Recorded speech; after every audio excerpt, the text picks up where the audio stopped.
এখনো যে মহিলারা দাঁড়ায় আছে এখানে, এদেরকে লাঠি দিয়ে সরান। আশ্চর্য কথাবার্তা, এখানে চিৎকার করতেছে। আপনারা মহিলারাই নসছেন কেন? আপনারা কত বড় সাহস এনে চিৎকার করতেছে আবার এটা? আপনাদের মা বোনদের কোনো গায়রত নাই নাকি? পর্দা ছেড়ে দিয়ে মাহফিল চলতে হবে? আবার এখানে দাঁড়ায় আছে, এগুলো সরান এখান থেকে। পর্দা ছাড়া সবকিছু ছেড়ে দিয়া পুরুষদের মাঝখানে ঢুকে গিয়া মাহফিল করতে হবে। এই মাহফিলের বদনাম হবে, এটা ইসলামী শরিয়া হারাম হবে, এটা এই দিনের কোনো ফায়দা হবে না। এখনো যে মহিলারা দাঁড়ায় আছে এখানে, এদেরকে লাঠি দিয়ে সরান। আশ্চর্য কথাবার্তা, এখানে চিৎকার করতেছে। কোন দিন যেটা পর্দার বিধান লঙ্ঘিত হবে? এই মাহফিল দরকার আছে নাকি? ভালোভাবে কথা বুঝবার চেষ্টা করেন। দিনের ক্ষেত্রে বাড়াবাড়ি সারাসারির সুযোগ নাই। মাহফিল শোনার অজুহাতে মহিলাদেরকে ভিতরে ঢুকায় দিবেন। কই হুজুর, এরা তো বাজার ঘাটে জীবন ভরা ঘুরে। শুনেন, হেফজখানার ছাত্ররা এখানে যারা পাগড়ি নিছে, হুজুররা জানে এরা সব সবকের সময় কষ্ট লাগলে বাথরুমে যাইতে চায়। কারণ আমরা কি অনুমতি দিব নাকি তোমরা সব বাথরুমে গিয়ে বসে থাকো? তাদের কাজ তারা করবে, তাই বলে কি আলেমরা অনুমতি দিবে? বলবে হুজুর এরা সব রাস্তাঘাটে ঘোরাঘুরি করে, সব সময় পুরুষের সাথে চলে, এই সোয়েটার ফ্যাক্টরিতে গার্মেন্টসে চাকরি করে, তখন সমস্যা হয় না, মাহফিল শুনতে আসছে সমস্যা। আমি বলি ভাই এত বুঝেন না আপনি। মাহফিল দিনই বিষয়, এখানে মাসআলাগত বিষয় আপনাকে আমার জানাইতে হবে যে এখানে মহিলা ঢুকতে পারবে না, কারণ এখানে নারী পুরুষ একসাথে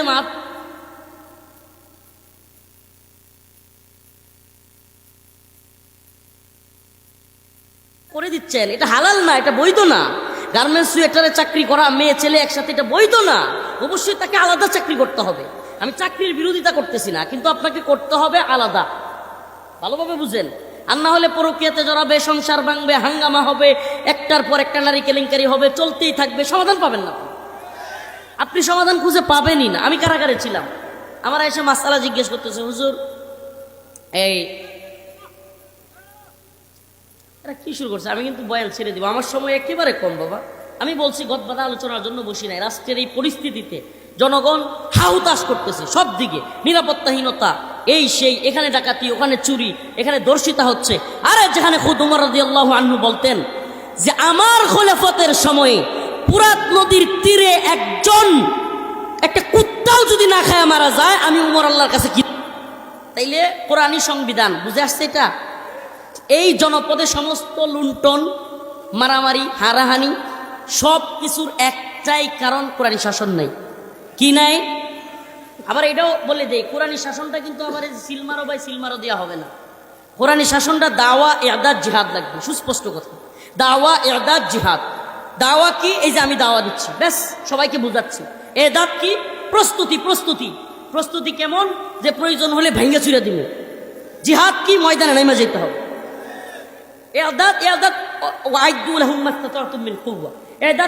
এখন থেকে আপনার সন্তানকে তৈরি করেন। এদাত কি? এখন থেকে আপনার ছেলেকে ফিটনেস তৈরি করেন।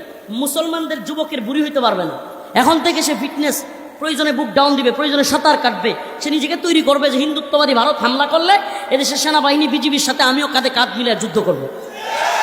এটার নাম এদাত, প্রস্তুতি। আর যদি একেবারে ময়দান তৈরি হয়ে যায়, ইনশাআল্লাহ আমরা জিহাদের জন্য, কোরআনের শাসনের জন্য তৈরি হয়ে যাব।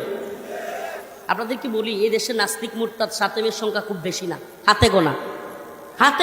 এই যে হাতে গোনা মানে বুঝেন, হাতে 20 পর্যন্ত গোনা যায়, সর্বোচ্চ এক হাতে কত গোনা যায়? এই 20-40টাই হবে, 2 হাতে মিলে 40, এইরকমই হবে, এর বেশি না। তো এই ধাক্কাটা শেষে দিতে হবে। প্রথম হয় এই যে দাওয়া, ব্যাপক দাওয়া। ইমাম বুঝাবে মুসল্লিদেরকে, খতিব বুঝাবে, পুলিশ লাইনের ইমাম সেও পুলিশদেরকে বুঝাবে ভাই কোরআনের শাসন দরকার, সেনাবাহিনীর খতিব সেও বুঝাবে, একজন সাধারণ আলেম সেও বুঝাবে, একটা জেনারেল শিক্ষিত কিন্তু নামাজ পড়ে সেও তার সহপাঠীদেরকে বুঝাবে ভাই ইসলাম শরিয়া দরকার, কোরআনের শাসন দরকার। এইভাবে বুঝাইতে এমন দাওয়া পৌঁছাবে, হঠাৎ করে কিছু নাস্তিক সাতেম যখন দেখবে হাইরি এটা তো দেখা যাইতেছে কোরআনের শাসন হয়ে যাচ্ছে, তখন এরা একটু লম্পজম্প দিয়ে উঠবে, ব্যাস 2 ডেরে বাড়ি দিলেই শেষ। বাড়ি খুব বেশি দেওয়া লাগবে না, কিন্তু বাড়ি দেওয়া পর্যন্ত আমাদের অনেক কাজ। ওই কাজগুলো এই যুবকদের করতে হবে, ওই কাজগুলো এই তরুণদের করতে হবে, এই কাজগুলো এই তরুণ প্রজন্মের আলেমদেরকে।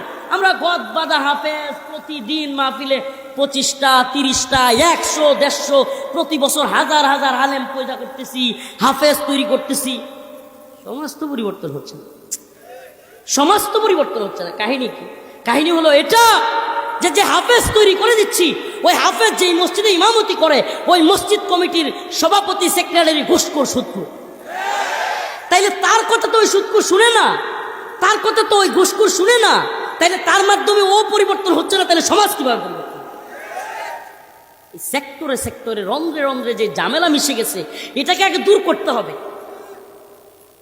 আমি কি বুঝাইতে পারছি? তখন আল্লাহর দিন বিজয়ী হবে, তখন আল্লাহর দিন আল্লাহর জমিনে বিজয়ী হবে। এই জমিন কার? তাহলে জমিনে হুকুম চলবে কার? ইনিল হুকমু ইল্লা লিল্লাহ, আমার আল্লাহ তা'বুদু ইল্লা ইয়া। জমিনও আল্লাহর হুকুমও চলবে কার? ইবাদতও করি কার? আমরা ভারতের গোলামি করি, আমেরিকার গোলামি করি, চীনের গোলামি করি। আমাদেরকে তোমরা যেমন চাই করতে, আমরা জানি যে আল্লাহ বলছে ইদা যা আজালুহুম লা ইস্তাখিরুনা সাআ ওয়া লা ইস্তাকদিমুন, যে আল্লাহ যখন চান না তখন কেউ আমাকে মারতে পারবে না। মোল্লা ওমর রাহিমাহুল্লাহর উত্তরসূরি মোল্লা আব্দুল গনি বারাদার, মোল্লা হেবাতুল্লাহ আকুনজাদা, মোল্লা ইয়াকুব, মোল্লা সিরাজউদ্দিন হক্কানি, এদের এক একজনের কল্লার মূল্য আমেরিকা নির্ধারণ করছিল $50 লক্ষ। চিন্তা করা যায়? কয়টা কম্পিউটার এই কি বলে ভাইয়া যাবে। 1 টাকা বনাম 120 টাকা নাকি? এবার $1 হিসাব করেন, $50 লক্ষ এক একজনের কল্লার দাম। সুবহানাল্লাহ কন্যা, এদের কল্লার মূল্য আছে। আমার মনে হয় আমার কল্লা 5 টাকাও কিনতো না। বলবেন হুজুর কল্লা কেনার খুব দরকার। হ্যাঁ, কল্লা কেনা সুন্নাত। আল্লাহ রসুলের কল্লার দাম হাঁকাইছিল আবু জাহেল, হযরত ওমরকে পাঠাইছিল 100 উট দিবে বইলা। আল্লাহ রসুলের কল্লার মূল্য ছিল। এখন আমাদের কল্লার কোনো মূল্যই নেই। আমাদের কল্লার এলাকার কোনো জালেমের কাছে আমাদের কল্লার মূল্য নাই, জানে এর চাষ করে ফেলাই দেওয়া যাবে, মূল্য কি? সুবহানাল্লাহ। তো আমাদের কল্লাগুলোর মূল্য হইতে হবে যে আমরা জালেমদের তখতে তাউস এমন ভাবে কাঁপাবো যে পুরা পৃথিবীর জালেম একমত হয়ে যাবে যে হুজুরে মাইরা ফেলতে হবে, মেরা ফেল, শহীদ করে দে। সুবহানাল্লাহ, শহীদ হয়ে যাব। কিন্তু আমরা ততদিন থামবো না। তো যারে মারতে চাইছিল সিরাজউদ্দিন হক্কানি, কল্লা $50 লক্ষ ঘোষণা কইরা, তারা কি মারতে পারছে? নাকি জর্জ ডব্লিউ বুশের প্রেতাত্মারা, আমেরিকার সমস্ত সেনারা নেটু জুট নিয়া আফগানিস্তানে আইসা নাকি খত দিয়া সাইরা দেমা কান্দাবাসী বলে বাপ ডাইকা পরে বিদায় নিছে? আর মোল্লা সিরাজউদ্দিন হক্কানির কল্লার দাম এখন কোথায়? তিনি এখন আফগানের স্বরাষ্ট্রমন্ত্রী। সুবহানাল্লাহ। তার মানে কি বোঝা গেল? আল্লাহ যা চাইলে কাউরে মারা সম্ভব, তো আমাদেরকেও মারতে চাইতে পারে। এই যে কথাগুলো বলছি, এরা এক এক সময় দেখবেন এক এক ধরনের বক্তব্য দিবে। এই রাজনৈতিক নেতাদের কোনো আদর্শ নাই, এই গণতান্ত্রিক রাজনৈতিক নেতাদের কি নাই? কোনো আদর্শ নাই। এই প্রশাসনে যেগুলো আছে বা বিভিন্ন বাহিনীতে, এদেরও আদর্শ নাই। এদের আদর্শ একটাই, পকেট আর পেটের দান্দা। এটাই তো বোঝা যাচ্ছে। জাতির জন্য যদি চিন্তা থাকতো তো 7 মাস আগে এতগুলো ছাত্র জীবন দিল, এতগুলো আলেম জীবন দিল, আমরা জেলে গেলাম, রিমান্ডে, ফাঁসির দড়ি প্রায় ঝুলে গেছিল। আমাকে তো এক পর্যায়ে বলছে যে রাষ্ট্রদ্রোহের মামলা দিয়ে, নাউজুবিল্লাহ। কেউ এসে বলতেছিল হুজুর আপনার ফাঁসি হয়ে যেতে পারে। এই কথাগুলো একবারে আপনার নর্মালি বলে দিচ্ছি, কিন্তু এটা এত সহজ ছিল না। কিন্তু ওই জায়গায় চলে গেছি আমরা, ওই জায়গায় আমাদেরকে যেতে হয়েছে এই কয়েকদিন আগে। তাইলে আবার এমন পরিস্থিতি আমাদের কেন দেখতে হচ্ছে? আবার রাস্তাঘাটে বের হলে রাত্রে নিরাপত্তাহীনতা কেন? তো আমাদের টাকায় বেতন কি ওরা নিচ্ছে না? তো এরা নিরাপত্তা দিতে পারত। আজকে তারিখটা লিখে রাখেন, 2025 সাল ফেব্রুয়ারি মাস 25 তারিখ না, 25শে ফেব্রুয়ারি 2025 লিখে রাখেন। আমি বলে যাই, প্রয়োজনে কোট করে রাখেন যে অমুক হুজুর বলছিল যে এই দল ওই দল এগুলো করে শান্তি মুক্তি কামিয়াবি আসবে না। যদি আমরা প্রকৃত শান্তি মুক্তি কামিয়াবি চাই, কোরআনী শাসন তৈরি হইতে হবে, এবং কোরআনী শাসনের জন্য আমরা আমাদের পুলিশদেরকে তৈরি করব, আমরা আমাদের বিজিবিকে তৈরি করব, আমরা আমাদের সেনাবাহিনীকে তৈরি করব, আমরা আমাদের ছাত্র জনতাকে তৈরি করব, আমরা আমাদের তরুণ আলেমদেরকে তৈরি করব, আমরা এই উম্মাহকে, এই জাতিকে তৈরি করব। ও জাতি, শান্তি প্রকৃতপক্ষে যদি চাও, কোরআনের দিকে ফিরে আসো। হুয়াল্লাযী আরসালা রাসূলাহু বিল হুদা ওয়া দীনিল হক লিইয়ুযহিরাহু আলা দ্বীনি কুল্লি ওয়ালাউ কারিহাল মুশরিকুন। আল্লাহ বলছে মুশরিকরা অপছন্দ করে। মুশরিকরা কি করে? অপছন্দ করে এই দিন প্রতিষ্ঠিত হোক, কিন্তু আল্লাহর দিন বিজয়ী হবেই। সুবহানাল্লাহ। আল্লাহর দিন হয়তো আপনাকে সহ অথবা আপনাকে ছাড়া। শেষ কথা বুঝে নেন ভালো করে। আল্লাহর দিন আল্লাহর জমিনে কি হবেই? বলেন না, কি হবেই? আওয়ামী লীগ বিরোধিতা করুক কিংবা অন্য দল বিরোধিতা করুক, ইসলামী শরিয়াকে, কোরআন শাসনকে, একদিন না একদিন আল্লাহ পাক পুরো পৃথিবীতেই ইসলামী শরিয়া, ইসলামী হুকুমত কায়েম করবেন। ইমাম মাহদী আলাইহিস সালাম আসবেই, কেউ আটকাইতে পারবে না। ঈসা আলাইহিস সালাম আসবেই, কেউ আটকাইতে পারবে না। এই তন্ত্রমন্ত্রের কবর রচনা হবেই, কেউ আটকাইতে পারবে না। আস্তে আস্তে হচ্ছে আলহামদুলিল্লাহ। অতএব আপনাদের বুঝা দরকার, যেহেতু কোরআনী শাসন একদিন না একদিন আমাদের লাগবেই, এখনই লাগে, যেহেতু কালকে হচ্ছে না, কিন্তু আমাদের তৈরি হওয়া তো দরকার, তৈরি হওয়া তো দরকার। আল্লাহ বলছে যদি তোমরা পরিবর্তন না হও, হইতে চাও, আমি পরিবর্তন করি না। আলহামদুলিল্লাহ পরিবর্তনের আওয়াজ উঠে গেছে। আল্লাহ পাক বুঝার এবং আমল করার তৌফিক দান করুক, বলেন আমিন। আমি একটা আয়াতে কারিমা তিলাওয়াত করেছি, আল্লাহ পাক ওই আয়াতের মধ্যে একেবারে ক্লিয়ার করে দিয়েছেন, হুয়াল্লাযী আরসালা রাসূলাহু বিল হুদা ওয়া দীনিল হক লিইয়ুযহিরাহু আলাদ দীনি কুল্লি ওয়ালাউ কারিহাল মুশরিকুন। আল্লাহ পাক একেবারে ক্লিয়ার করে দিয়েছেন যে আমাদেরকে তিনি কেন পাঠাইছেন, রাসূল সাল্লাল্লাহু আলাইহি সাল্লামকে তিনি কেন পাঠাইছেন। আমি আজকে আপনাদেরকে বলবো যে গদ বাঁধা ওয়াজ শোনা থেকে একটু বের হয়ে আসেন। গদ বাঁধা ওয়াজ শোনা কি? দেখেন, আল্লাহ মাফ করুক, কথাটা তিক্ত হইলেও সত্য, যে এই রকম পরিস্থিতি যদি না থাকতো, এই তথাকথিত ভাইরাল বিষয়টা যদি না থাকতো, আপনারা এখানে আসতেন না। এই ভাইরালিজমের পিছনে ছুটা এটা বন্ধ করেন। আজকে অন্তত এই গদ বাঁধা কথা কিংবা একটু হুঙ্কার জঙ্কার, তারপরে একটু গদ বাঁধা আলোচনা শুনবেন, মাহফিলে আসছেন, এই চিন্তা থেকে বের হয়ে আইসা বিবেকের বন্ধ দরজাগুলোকে একটু খুইলা কয়েকটা কথা শুনেন। আল্লাহ পাক দিন কেন পাঠাইছে? এই দিন কি মসজিদের মধ্যে আর মাদ্রাসার মধ্যে পড়ে থাকবে? রমাদান আসলে মাঝে মাঝে 2টা রোজা রাখলাম, কোরবানির ঈদ আসলো একটা গরু জবাই করলাম, বড় গরু, আমি অনেক টাকাওয়ালা, এটা দেখানোর জন্য বড় একটা গরু জবাই করলাম, আরও কিছু টাকা হইলে হজ কইরা চলে আসলাম, আমার মানুষ হাজি বললো। এই প্যাকেজ, এই যে প্যাকেজিং ইসলাম, 20-25 বছর পর্যন্ত যা মন চায় তা করো, তারপরে বিয়ে করো, সংসারের চিন্তা করো, পেরেশানি বাইরে গেছে, হালাল হারামের চিন্তা নাই, সুদ খাও ঘুষ খাও, যেমনি বড় টাকা কামাও। এরপরে কিছুদিন পরে কি হলো, টাকা পয়সা এখন যেহেতু হয়েছেই, এখন একটু মানুষকে দেখাইতে হবে আমি দিনের সাথে আসি, আমি খুব বড় দানবীর, আমি এই সেই, মসজিদে কিছু টাকা মাইরা দাও, হুজুরদেরকে দাও, হুজুররা তোমার এমনি জান্নাত পর্যন্ত পৌঁছে দেবে, ব্যাস খেল খতম। এই দিন, এটা দিন। আপনারা যখন এই দিন বুঝছেন, তখন ডাকাতরা আপনাদের পকেট কাটার জন্য, আপনাদের এই গলা কাটার জন্য জায়গায় জায়গায় আপনাদেরকে হামলা করার জন্য তৈরি হয়ে আছে। এই দিনটা আসলে এই জন্য আসে নাই যে আমরা এটাকে একটা জায়গায় ফেলে রাখবো। দিন আসলে কমপ্লিট কোড অফ লাইফ, পূর্ণাঙ্গ জীবন ব্যবস্থা। আজকে একটু ব্যতিক্রম কথা বলি, কারণ এই যে রাষ্ট্রের যত সমস্যা দেখতেছেন না, এই সমস্যাগুলোর মূলে হলো ইসলামী শরিয়া না থাকা।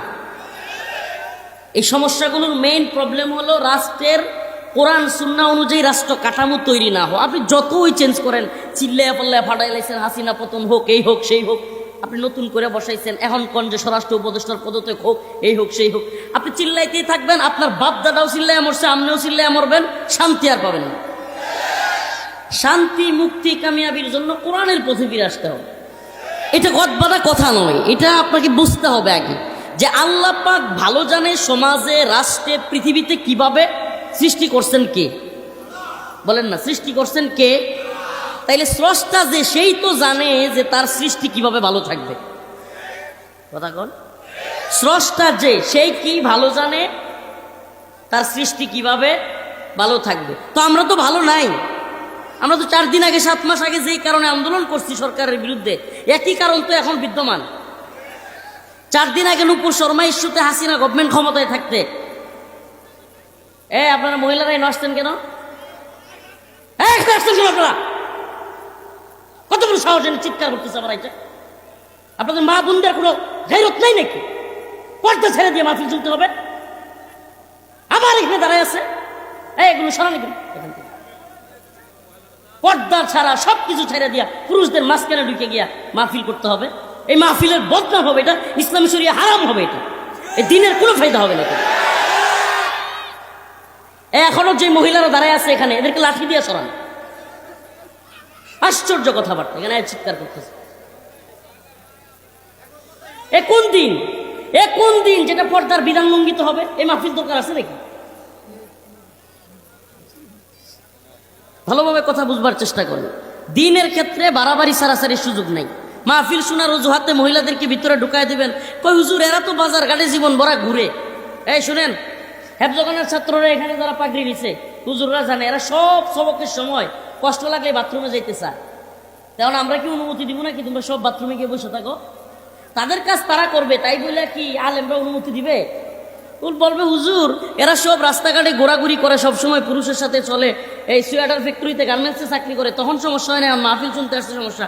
আমি বলি ভাই এত বুঝেন না আপনি, মাহফিল দিনই বিষয়, এখানে মাসআলাগত বিষয় আপনাকে আমার জানাইতে হবে যে এখানে মহিলা ঢুকতে পারবে না, কারণ এখানে নারী পুরুষ একসাথে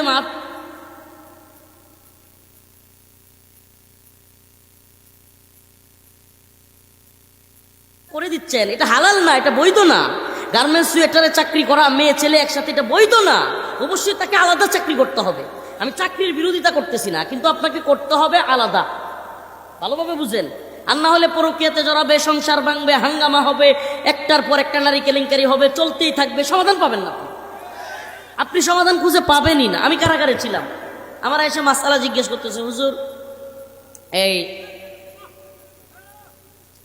এরা কি শুরু করছে? আমি কিন্তু বয়ান ছেড়ে দিব, আমার সময় একেবারে কম বাবা। আমি বলছি গদবাদা আলোচনার জন্য বসি নাই। রাষ্ট্রের এই পরিস্থিতিতে জনগণ হাহুতাশ করতেছে, সব দিকে নিরাপত্তাহীনতা, এই সেই, এখানে ডাকাতি, ওখানে চুরি, এখানে দর্শিতা হচ্ছে। আরে যেখানে খুদ উমর রাদিয়াল্লাহু আনহু বলতেন যে আমার খলিফাতের সময়ে ফুরাত নদীর তীরে একটা কুত্তাও যদি না খায় মারা যায়, আমি উমর আল্লাহর কাছে কি? তাইলে কোরআনী সংবিধান বুঝে আসছে এটা। এই জনপদে সমস্ত লুণ্ঠন, মারামারি, হারাহানি, সব কিছুর একটাই কারণ কোরআনী শাসন নাই। কি নাই? আবার এটাও বলে দেয়, কোরআনী শাসনটা কিন্তু আবার সিলমারো বাই সিলমারো দেওয়া হবে না। কোরআনী শাসনটা দাওয়া ইরদাদ জিহাদ লাগবে, সুস্পষ্ট কথা। দাওয়া ইরদাদ জিহাদ। দাওয়া কি? এই যে আমি দাওয়া দিচ্ছি, ব্যাস সবাইকে বুঝাচ্ছি। ইরদাদ কি? প্রস্তুতি। প্রস্তুতি কেমন? যে প্রয়োজন হলে ভেঙ্গে চুরে দিব। জিহাদ কি? ময়দানে নেমে যেতে হবে। এদাত কি? এখন থেকে আপনার সন্তানকে তৈরি করেন। এদাত কি? এখন থেকে আপনার ছেলেকে ফিটনেস তৈরি করেন। মুসলমানদের যুবকের বুড়ি হইতে পারবে না, এখন থেকে সে ফিটনেস, প্রয়োজনে বুক ডাউন দিবে, প্রয়োজনে সাঁতার কাটবে, সে নিজেকে তৈরি করবে যে হিন্দুত্ববাদী ভারত হামলা করলে এদেশের সেনাবাহিনী বিজিবির সাথে আমিও কাঁধে কাঁধ মিলে যুদ্ধ করব। এটার নাম এদাত, প্রস্তুতি। আর যদি একেবারে ময়দান তৈরি হয়ে যায়, ইনশাআল্লাহ আমরা জিহাদের জন্য, কোরআনের শাসনের জন্য তৈরি হয়ে যাব। আপনাদেরকে বলি, এই দেশে নাস্তিক মুরতাদ সাতেমের সংখ্যা খুব বেশি না, হাতে গোনা। এই যে হাতে গোনা মানে বুঝেন, হাতে 20 পর্যন্ত গোনা যায়, সর্বোচ্চ এক হাতে কত গোনা যায়? এই 20-40টাই হবে, 2 হাতে মিলে 40, এইরকমই হবে, এর বেশি না। তো এই ধাক্কাটা শেষে দিতে হবে। প্রথম হয় এই যে দাওয়া, ব্যাপক দাওয়া, ইমাম বুঝাবে মুসল্লিদেরকে, খতিব বুঝাবে, পুলিশ লাইনের ইমাম সেও পুলিশদেরকে বুঝাবে ভাই কোরআনী শাসন দরকার, সেনাবাহিনীর খতিব সেও বুঝাবে, একজন সাধারণ আলেম সেও বুঝাবে, একটা জেনারেল শিক্ষিত কিন্তু নামাজ পড়ে সেও তার সহপাঠীদেরকে বুঝাবে ভাই ইসলাম শরিয়া দরকার, কোরআনী শাসন দরকার। এইভাবে বুঝাইতে এমন দাওয়া পৌঁছাবে, হঠাৎ করে কিছু নাস্তিক সাতেম যখন দেখবে হাইরি এটা তো দেখা যাইতেছে কোরআনী শাসন হয়ে যাচ্ছে, তখন এরা একটু লম্পজম্প দিয়ে উঠবে, বাস 2 বাড়ি দিলেই শেষ। বাড়ি খুব বেশি দেওয়া লাগবে না, কিন্তু বাড়ি দেওয়া পর্যন্ত আমাদের অনেক কাজ। ওই কাজগুলো এই যুবকদের করতে হবে, ওই কাজগুলো এই তরুণদের করতে হবে, এই কাজগুলো এই তরুণ প্রজন্মের আলেমদেরকে। আমরা গদ বাঁধা হাফেজ প্রতিদিন মাহফিলে 25টা 30টা 100 150 প্রতি বছর হাজার হাজার আলেম পয়দা করতেছি, হাফেজ তৈরি করতেছি, সমাজ তো পরিবর্তন হচ্ছে না। সমাজ তো পরিবর্তন হচ্ছে না। কাহিনী কি?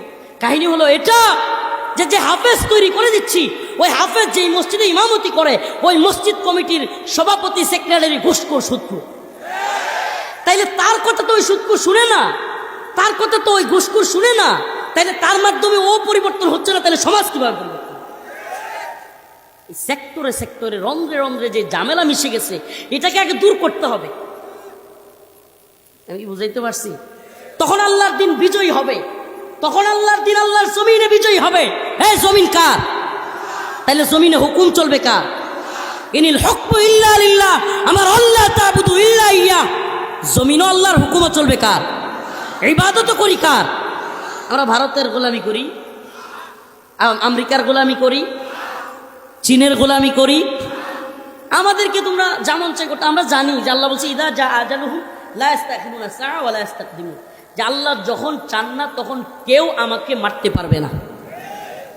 মোল্লা ওমর রাহিমাহুল্লাহর উত্তরসূরি মোল্লা আব্দুল গনি বারাদার, মোল্লা হাইবাতুল্লাহ আকুনজাদা, মোল্লা ইয়াকুব, মোল্লা সিরাজউদ্দিন হক্কানি, এদের এক একজনের কল্লার মূল্য আমেরিকা নির্ধারণ করছিল $50,00,000। চিন্তা করা যায় কয়টা কম্পিউটার এই কি বলে ভাইয়া যাবে। 1 টাকা বনাম 120 টাকা নাকি, এবার $1 হিসাব করেন, $50,00,000 এক একজনের কল্লার দাম। সুবহানাল্লাহ কন্যা, এদের কল্লার মূল্য আছে। আমার মনে হয় আমার কল্লা 5 টাকা দাও কিন্তু না। বলবেন হুজুর কল্লা কেনার খুব দরকার। হ্যাঁ, কল্লা কেনা সুন্নাত। আল্লাহ রসুলের কল্লার দাম হাঁকাইছিল আবু জাহেল, হযরত উমরকে পাঠাইছিল 100 উট দিবে বইলা। আল্লাহ রসুলের কল্লার মূল্য ছিল, এখন আমাদের কল্লার কোনো মূল্যই নেই। আমাদের কল্লার এলাকার কোনো জালেমের কাছে আমাদের কল্লার মূল্য নাই, জানে এর চাষ করে ফেলাই দেওয়া যাবে, মূল্য কি? সুবহানাল্লাহ। তো আমাদের কল্লাগুলোর মূল্য হইতে হবে যে আমরা জালেমদের তখতে তাউস এমন ভাবে কাঁপাবো যে পুরা পৃথিবীর জালেম একমত হয়ে যাবে যে হুজুরে মাইরা ফেলতে, মেরা ফেল, শহীদ করে দে। সুবহানাল্লাহ, শহীদ হয়ে যাব। কিন্তু আমরা ততদিন থামবো না। তো যারে মারতে চাইছিল সিরাজউদ্দিন হক্কানি, কল্লা $50,00,000 ঘোষণা কইরা, তারে কি মারতে পারছে? নাকি জর্জ ডব্লিউ বুশের প্রেতাত্মারা, আমেরিকার সমস্ত সেনারা নেটু জুট নিয়া আফগানিস্তানে আইসা নাকি খত দিয়া সাইরা দেমা কান্দা বাসি বলে বাপ ডাইকা পরে বিদায় নিছে? আর মোল্লা সিরাজউদ্দিন হক্কানির কল্লার দাম এখন কোথায়? তিনি এখন আফগানের স্বরাষ্ট্রমন্ত্রী। সুবহানাল্লাহ।